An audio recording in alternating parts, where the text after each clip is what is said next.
Hey there, Linda. Got a minute to spare? I've got some thrilling news that I can't wait to share with you.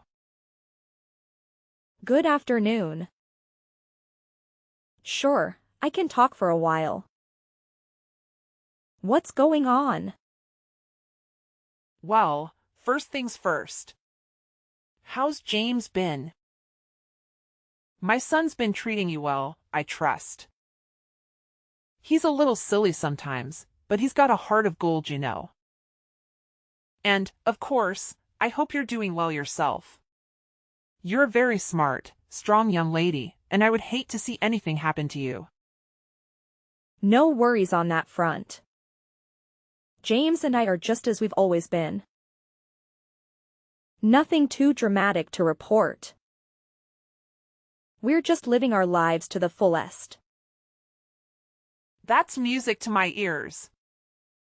In these times, it seems like everyone has a heart-wrenching tale to share when you catch up with them. But enough of that, let's get to the exciting part. Ready for a surprise? What is it? Should I be guessing, or is this just a figure of speech? Susan's tying the knot. You and James are about to gain a new brother-in-law. But wait, there's more. She's expecting a baby. I'm going to be a grandma and you're about to become an aunt. Isn't it just incredible? Sometimes I have to pinch myself just to make sure it's not all a dream. Wow, that is quite the news. I hope the wedding isn't too rushed for her sake. An unexpected baby is quite a life changer. Hopefully they can get married soon enough so they don't have to worry about any societal stigma. Yes, it's somewhat of a whirlwind wedding, as we used to say in my day. But what truly matters is this joyous new chapter unfolding for our family. Whirlwind wedding. Is that something I should be worried about? It sounds rather ominous. Oh no, it's just an old saying. It slipped my mind that you grew up overseas. Let me explain. Back in the day, if a man got a young woman pregnant, her father would show up with a shotgun and ensure they got married right away. Oh wow. Well, as long as you're excited about this, and so is the groom-to-be. Anyway, that really is fantastic news, and I'm genuinely happy for you and Susan. Can you believe it? The girls are already 4 months along. They took their time deciding what steps to take next. We need to find her a dress that'll accommodate her growing belly, soon, because it certainly isn't getting any smaller. Oh dear. Well, I'm sure there are dressmakers who specialize in such situations. You must be over the moon about the upcoming wedding. Absolutely. There's nothing quite like seeing your daughter walk down the aisle as a bride. And I hope someday that you'll get to experience this joy too, dear Linda. Speaking of weddings, we expect you and James at the ceremony. Of course. Wouldn't miss it. It's such an overwhelming feeling of joy that brings tears to my eyes. It reminds me of when I first held James in my arms. I can only imagine how that feels. Could you do me a favor and pass on this news to James? Once we sort out all the details, I will forward them to you. You know how he struggles with texting, and I don't want to disturb him at work or during his time with you. He'll be thrilled to hear he's going to be an uncle. The next day. Good morning, Linda. How are you today? I'm still over the moon about the news. But let me get to the point. What did you tell James about the wedding? He called me last night, and I was expecting him to be ecstatic just like us. He was furious. I've never heard him talk to me like that. He wasn't just angry. He was confused and outraged. He asked if we were joking with him. What's going on? Good morning, Jennifer. That's very odd. I didn't notice anything wrong with him. Actually, now that I think about it, I heard some yelling last night when I was in the bath, but I thought it was just the TV. Or maybe James getting excited over a game as he usually does. But that must have been when he called you. He didn't say anything to me about it. This is news to me. That doesn't make sense. I'm his mother, and I know when something's bothering him. All I did was share the news about the wedding with you. So something must have gone wrong somewhere. Are you sure you didn't say anything weird to him? Even by mistake? Well, I told him about the wedding and how happy you were to become a grandma and that we were invited to join with them. That's all. Then why would he snap at me like that? Just a guess. But maybe this is still a touchy subject for James. Touchy subject? What do you mean? All I did was tell him that Susan was pregnant. You should be happy for her. What's so upsetting about that? Jennifer, I was hoping we could avoid this conversation, but it seems inevitable now. You haven't forgotten about the accident 2 years ago, have you? The one where we lost our baby. How could I ever forget such a horrible thing? But it's in the past now, and you both need to move on from it, especially if that's what caused James's reaction. You made it sound so easy when it was a very traumatic experience for both of us. Traumatic? Isn't that a bit strong? Not when I have to relive that nightmare almost every day. Remember, I was as far along in my pregnancy as Susan is now when you hit me with your car. It's not easy for us to just forget something like that even though we've tried therapy and support groups. While I've always been better at hiding my feelings than James, I don't blame him for having a hard time with his news. And for the last time, it was an accident. The car's brakes failed. It wasn't my fault. And for the last time, it was an accident. The car's brakes failed. It wasn't my fault. Look, whether or not it was your fault isn't the point here. It's not like you meant to hurt me or our baby. Then what do you want from me? It wasn't easy for me either. The guilt nearly killed me. Jennifer, I don't care what you do with your life. You can drive a cab or race a car for all I care. You have no idea what it feels like to lose a baby inside you. It wasn't like I had an abortion or something. The baby was alive and kicking. Oh, please. We all suffered a loss that day.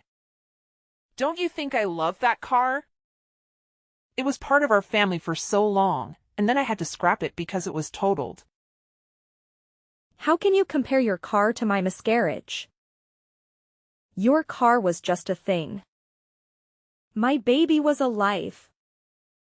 Yeah, you said that before. After it paid for everything, the damages, the hospital bills, therapy sessions. I've taken all the blame for that awful accident. Can't you just let it go? Money can't fix everything, Jennifer. You left me broken, Jennifer, in more ways than one.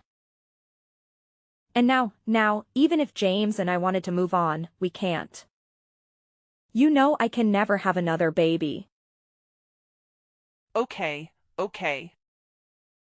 I get what you might be upset about Susan's wedding. But I really thought it would make you happy. Can't you be happy for her? Can't you look on the bright side? And James, he never had a baby. Baby inside him, and he didn't lose his ability to have kids. If he's so unhappy, why doesn't he just find someone else who can give him a child? He's a man after all. That's the most insensitive thing you've ever said to me. And that's saying something. This is why he yelled at you on the phone. All right, enough of this depressing talk. Great, enough of this depressing talk. I'll send you the wedding details soon.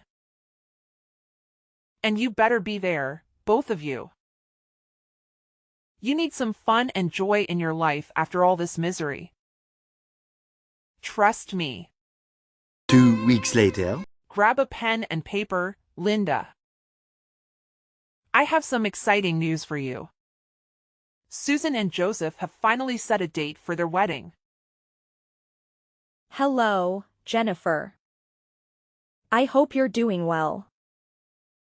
Did you find a nice venue for the ceremony? Yes. Thanks to you, my dear. Remember the hotel downtown where you had your reception? The one with all the Art Deco paintings and sculptures from the 1920s? Well, they had an opening. And it's very affordable, and I know a lot of people there from when we planned your wedding. So it's perfect. Oh, I see. That will bring back some memories for James and me. Isn't it wonderful? Anyway, this is going to be a small wedding, so we're sending out fewer invitations. Which is fine by me. Wedding invitations can be so expensive. And it's still so much fun to plan a wedding, even a small one. It's one of the best parts of being a mother, don't you think? I suppose it is. So, when is the wedding? It's going to be the first Sunday of next month. Mark your calendar and don't forget. What's wrong? You don't have any work that day, do you? You know we talked about this a few weeks ago, but it seems like you're being very insensitive right now. What? What are you talking about? Oh, come on. Not this again. How does this have anything to do with that accident that I've apologized for a million times? You're being ridiculous, dear. Just tell me what it is. You think I'm being ridiculous? Really? You're the one who keeps making it harder for us to move on. That day you picked because it was cheap and convenient. That's the day my world fell apart 2 years ago when you hit me with your car. Oh, is that all? It's just a date, dear. Don't you think it's time to make some new memories on this day? It's not that simple, Jennifer. You can't just erase what happened. The fact that you can't even remember. It's unbelievable. Well, please. You're impossible to please, aren't you? Maybe if you could talk about something else besides your miscarriage, you might be able to move on. Didn't they teach you that in therapy or support groups? Or did you skip that session because you were too sad after looking at your calendar? You have your whole future ahead of you, Linda. You're only rooting yourself by living in the past like this. I better be careful where I see you at the wedding or else your gloomy mood might ruin everyone's happiness. Living in the past? If our baby had survived, they would still be a toddler today. How can you expect me to forget that? I'm starting to wonder if that accident damaged your brain too. I had a great aunt who had a lobotomy, and she was just as stuck in the past as you are now. Move on for your own sake. Every word you say hurts me more than the last. Oh, great. Now I'm responsible for your misery too. That's really unfair of you. You're the one who's at fault here. Moving on means finding peace, and that's why I've tried not to fight with you. Even when you ignore my pain or insult me, I still try to be civil with you. The last thing James or I need is more conflict over something that was an accident. So there you have it. I'm full of grief and anger, but I choose to treat you kindly even if I don't feel any warmth towards you. Well, aren't you a saint or something? Probably wanted me to praise you, but all I feel is a headache coming on. Anyway, let's drop this depressing talk or your sadness won't rub off on me. I want both of you at the wedding, no matter how you feel about the date. And to me a favor. Don't wear a black dress. It's a wedding, not a funeral. Several days later. Howdy, Linda. I'm not catching you at a bad time, am I? Hi, Jennifer. And no, it's a perfectly fine time to talk as any. What a pleasant surprise. I was worried you might be tied up with work or something. Not exactly. I mean, I'm working from home, but it's not a super high priority at stuff at the moment. Oh, good. I'm glad you're free. That's one less thing I have to worry about. Is everything okay? Well, Susan and Joseph just moved into a house. Perfect to raise the baby in. And, of course, it wasn't cheap. That's why I'd really like for them to have a nice wedding gift that's going to help them along the way, you know? Sure, I can understand that. Anyways, what I wanted to ask is if you still had that money set aside from the settlement for, you know what? What? Well, I was thinking of putting it to good use, so we had the funds to get them something really nice and memorable. You know, you didn't spend it all, did you? I haven't spent a single dollar of it. Don't worry. I've been saving it for a very special purpose I like to call revenge. Revenge? Which I don't mean against me, my dear. Is there something else I should be setting my sights on? If so, I'm not seeing them. Do you even know what the word accident means anymore? Or have you completely brainwashed yourself? Besides, no matter how badly you want to hurt me, it's most certainly not going to bring your child back. All you're going to do is reopen those old rooms of yours with that kind of thinking. You say that despite doing everything you can to stop me from being able to heal properly, that's why I need to get back at you. Not to make myself feel good, but to allow James and I as people and as a couple to move on with our lives. As a couple? Please don't tell me you've written my little James into all this too. My daughter-in-law betrays me as one thing, but to think that you've turned my son against me. I didn't turn him against you. You turned yourself against him with your horrible mindset, words, and actions. I'm the wounded one. But you've hurt him badly too. That man has been grieving with the worst kind of pain and loss imaginable, and you act like he should just grow some thicker skin about it. I don't want to hear how you feel as a mother when you took away my chance to be a mother of my own and his chance to be a father. So? I've paid the settlement. I paid your bills. I've begged time and time again for your forgiveness. How is this not over yet? I've been able to move on from things just fine somehow. While you two seem to relish being emotional black holes. You haven't moved on because you never cared to begin with. You were more upset about your car than you were about the baby after all. I want you to look deep inside yourself at whatever shriveled up excuse of a heart you have inside your chest, if any, and really think for a second. Do you honestly believe that as the years would be enough time to erase the pain caused by losing a child? Whatever happened to the old saying, time heals all wounds? I figured you would pull out something weak like that. You've already made up your mind, haven't you? As long as you've paid us off, your hands were free of any blood. That's what you think, isn't it? Well, newsflash, Lady William. You might have just wiped your hands with a fat stack of cash and tried to hand it off to us. So no, I don't want to wipe my tears with your blood money. And I didn't even want to use it at all unless it was to get revenge on you. Why do you insist on going on and on about revenge? Enough posturing? If you want to run me over yourself to set things straight, then just do it already. Don't worry. I've got bigger plans than just making you live through my pain. Besides, I don't want to pay your hospital bills. And I need you to be able to walk away in shame when this is all over. All right, then spill it. What's your big plan, mastermind?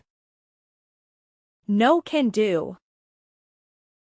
I've been planning this for quite some time, and I need you to be surprised when it happens.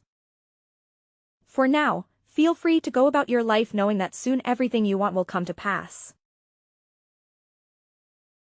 Good evening, Jennifer. What a lovely wedding, don't you think? Susan looked stunning, and you looked so proud and happy. I could see your smile from across the room. Linda, thank you for coming to the wedding with James. I have to admit, I wasn't sure if you'd show up. I wouldn't miss it for the world. This was a big day for Susan. Her dress was gorgeous. You couldn't even tell she was pregnant, especially with that beautiful veil. Oh, I know. I picked it up myself. And I have to say, I have a good eye for these things. Now that we've exchanged compliments, can we get to the point? Point. I'm not here to chat about the wedding. There's only one reason why I'm here. To tell you that your time is up. This is the last time you'll ever hear from me in any way. I thought about confronting you at the reception, but this is easier. Susan shouldn't have to suffer because of you. Is that so? How considerate of you. Believe me, it's for her sake, not yours. She deserves a happy life, unlike us. Besides, you told me not to bring up the accident at the wedding, remember? I'm just following your orders. Have you been careful lately? Watching your back? No. Why would I? Well, I don't know if it would have mattered anyway. Ever since I woke up in that hospital bed, I've been planning my revenge and silence while perfecting my strategy to destroy you. You've been plotting against me all this time? Obsessively? Obsessively, indeed. Right after I got admitted to the hospital, I asked James to hire a private investigator for us. What? Why would you need a detective? Wait and see. The important thing is that with the money you gave us, we were able to hire the best one in the business. You worked non-stop until a few days ago, and his 2 years of hard work paid off. Right now, I'm holding a report with his findings. Well then, what dirt did he dig up on me? Just a detailed analysis of your daily activities over the past 2 years, Jennifer. Nothing too surprising for you. My daily activities. What? You used my money to hire someone to spy on me? To stalk me? Indeed. It's amazing how many weaknesses can be found in someone's ordinary daily routines. How well do you know your own habits over these past few years anyway? Reading through this was quite shocking for me, but for you, it must be normal by now. This is some kind of prank, right? You don't really hire a detective. You're just trying to scare me into admitting something. Well, it's not working, Linda. Nice try. Sorry to burst your bubble, but this is no prank. As much as I would love to trick you into giving me what I want, my approach had to be thorough and foolproof. Yeah, right. By the way, your husband quit his job last year, didn't he? We haven't talked much about your life lately, but that detail caught my eye in the report. Well, you could have easily found that out from James or Susan. But yes, as a matter of fact, he did. He's got a new job at the History Museum across town that's treating him much better now. I'll have you know, most people can't find better work at his age. I thought as much. I know you're not lying about that. Mostly because that time frame lines up with a noticeable disturbance in your life's activities. Disturbance? You're the one acting disturbing. That's what I think. About that disturbance. I guess the best way to put it is that you're living more than just one life for yourself, aren't you, Jennifer? I have no idea what you're talking about. This means nothing at all to me. Not a single word you said. Really? Let me give you a refresher, then. Does this scenario I'm about to describe sound familiar to you at all? It's the weekend, and you tell your husband that you're going out with some girlfriends of yours. My guy knows better than that though, and he is able to tell me what you're really up to. Picking up younger guys at bars downtown and taking them back to a cheap hotel room you've booked for the weekend. I almost lost track of the number of times my gumshoe reported that same story back to me. Seeing it all compiled now really makes me think. Just what kind of woman are you, Jennifer? I have no idea what you're talking about. You don't know half of what you're saying either. So do your best to shut it if you know what's good for you. You're just saying a whole lot of nonsense you have no way of proving. Oh, you can rest easy on that front. The detective supplemented all of these with write-ups of your dirty deeds with equally dirty photos. Photos? You know, I always thought a woman of your age would know better than to do something this rash and thoughtless. Or that you would at least be smart enough to cover your tracks. These photos are unmistakably you though. And you've got nowhere to hide now. I haven't done anything wrong. Sure, you have photos of me with some guy, but you have no idea what my intentions were.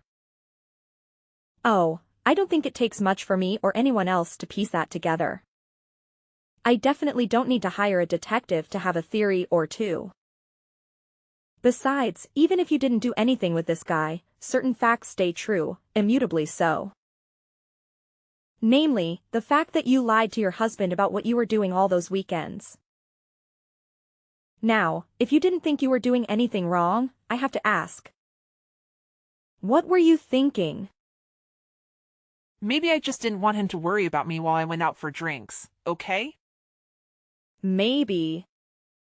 Maybe you didn't want him to know that you were fooling around with other guys, and much, much more. Are you any good at poker, Jennifer? My eyes and ears out in the city told me that you like to spend your husband's hard-earned money on poker at every bar in town.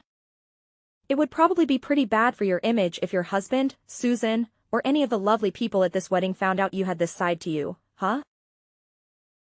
Shut up. So what? You've got photos, huh? You'll never catch me in the act. So your findings are as good as trash. True, you're a slippery one, I admit. A lesser detective wouldn't have even caught a whiff of this. You gave me enough money to destroy you, though. The truth is, whether or not I catch you red-handed, once the information gets out there, you're going to be in the hot seat regardless. The dirt I have on you doesn't just muddy your reputation, it completely spoils it. I'm warning you. If you don't stop this, I'll block your number. I mean, go for it, I guess. That's not really going to stop me from sending all this to your husband, though. You wouldn't dare. She doesn't need to know a damn thing about any of this. This is just between you and me, isn't it? Like you said, no one else needs to get hurt. Really? I was sort of thinking he had a right to know that his wife is not only unfaithful to him, but routinely lies to him about that and her habit of throwing his money away. Telling him just seems like the responsible thing to do from my perspective.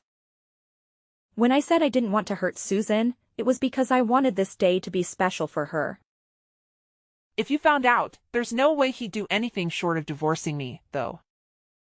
That's a good point. You and I both know there's nothing he hates more than a liar and a backstabber. Just imagine how he'll feel when he finds out how long this has been going on.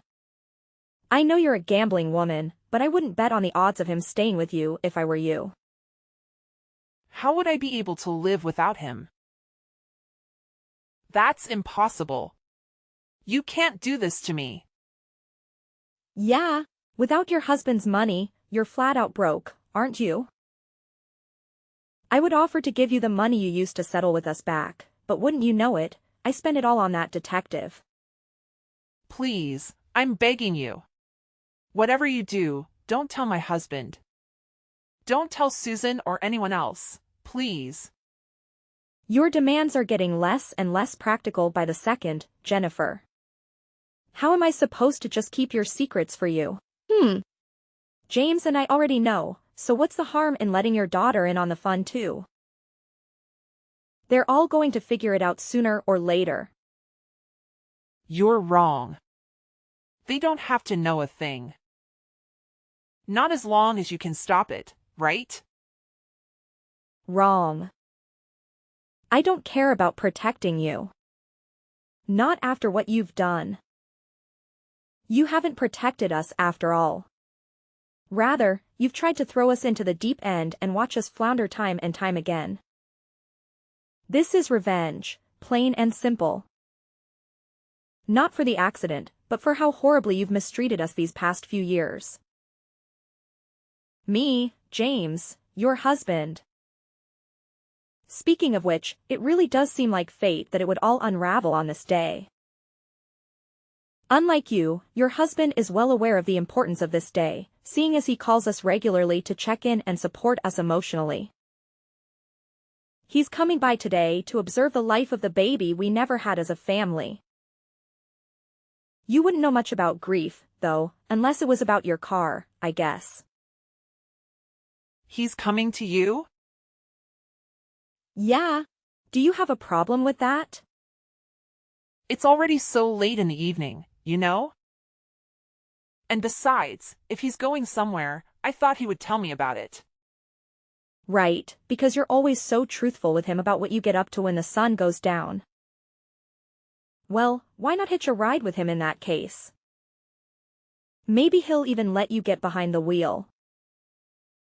It might be a tough sell for him, though, because he remembers everything about what you did on that horrible, tragic day. If you do, you won't tell him, right? You wouldn't do something like that if I came, right? He just told me he's getting ready to come, so he'd better make up your mind quickly. All right, I'm coming, I swear. Please, whatever you do, just don't tell him. I'm begging you. Jennifer made it to the house that evening, but her husband took the wheel without offering to let her drive at all. In fact, when James's father arrived at the house, he did as he always did on this day and prayed silently with us. Not that she knew anything about it, but the grief had struck her husband just as intensely as it had us. He came to us right after the accident, and he's been coming over ever since, partly to help us, but also to settle his own sorrow. I think my father-in-law knew of his wife's heartlessness when it came to the tragedy, and so he held on to twice as much pain and guilt in return for being as excited as we were to being parents. He was thrilled to become a grandfather, and he'd put so much thought into how best to support us in raising the child. And so, my aspiration of revenge, though rooted in my desire to see Jennifer crumble, came to fruition in getting justice from my father-in-law. He deserved better than Jennifer's lies.